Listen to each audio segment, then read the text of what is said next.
আমি পিয়ালি চলে আসলাম আরও একটা মিনি ব্লগ নিয়ে তোমাদের সাথে শেয়ার করতে। প্রত্যেক দিনই তো তরকারি কাটি আর রান্না বসাই, তাই রোববার দিন মনে মনে ভেবে নিই যে কি কি রান্না হবে তার পুরোপুরি তোড়জোড় করে নিয়ে তবে গিয়েই রান্নাটা বসাই।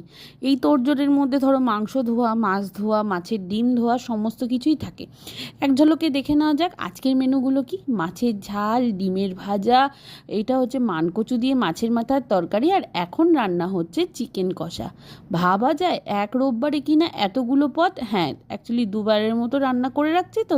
বাটিতে বাটিতে বেড়ে রাখলে কি হয়, যেটা যে বেলার সেটা দিতে আর নিতে দুটোতেই সুবিধা হয়। এবার এখন হচ্ছে ক্লাব মাঠে সন্ধ্যা আরতি। চলো আমার সাথে সাথে তোমরাও একটু হরিনাম সংকীর্তন শুনে নাও।